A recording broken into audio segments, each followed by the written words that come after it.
Hey guys, John Richards here. Welcome back to my channel. In this video, we're going to talk about how to create a plan of action. Hey, before we get started, I want to make sure you subscribe to my YouTube channel and don't forget to click the bell notification on the side so you get notified of any future videos. Got a lot of great videos coming your way.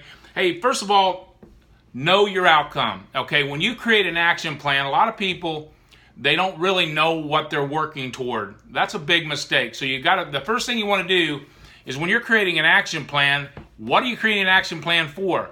What's that outcome look like? And it should be very specific. So like if your outcome is, I want to make more money, that's not specific. You make $1, you've got it, okay? So that's not going to work. Or I want to lose some weight. Again, not specific. It's like, I want to make $100,000 by the end of the year.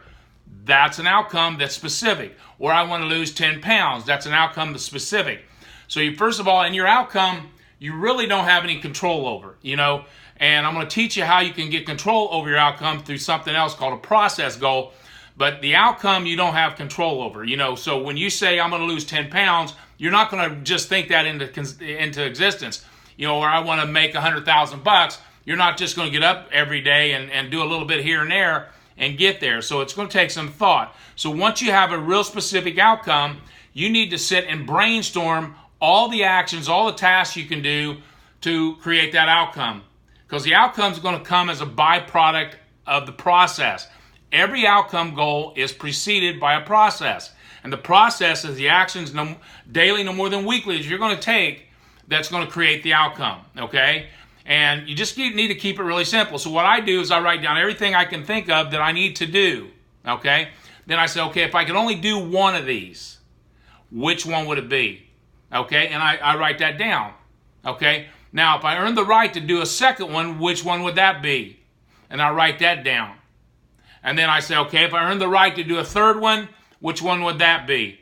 And I never do more than 3 because there's something called channel capacity. You can't think about more than that. You can't hold in your mind more than 3 things. So you want to have 3 process goals, 1, 2, or 3. You can have one. One could be your keystone habit. I do a business where I make 30 dials a day. That's a keystone habit. If I do that, all my other process goals will take care of themselves. Okay? So it may be just one thing, but whatever it is, keep it simple. Make sure it's the most important. Don't make sure it's easy.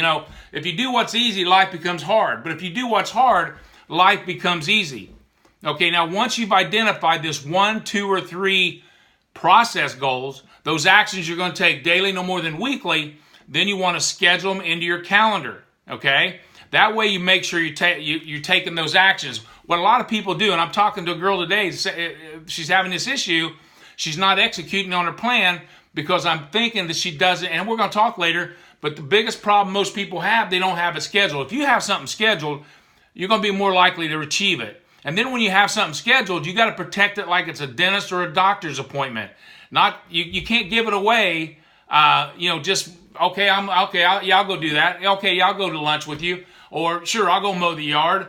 That's just that's getting away from the things that make you uncomfortable, the things that really would move your needle forward. So once you have those 3 actions, you schedule them in your calendar, then you honor the calendar, you follow your calendar. Most people think, well, that doesn't give me any flexibility. If you want success, you don't want that much flexibility. And it becomes very monotonous to do that every day. But if you do it, if you take action every day, your process will lead to the outcome. So that's how you create an action plan. That's how you create a plan of action that'll work for you.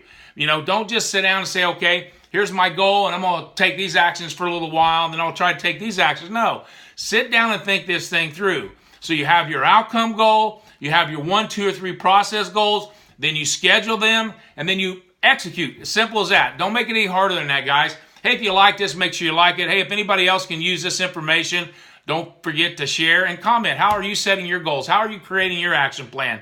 And then also make sure you subscribe to my YouTube channel.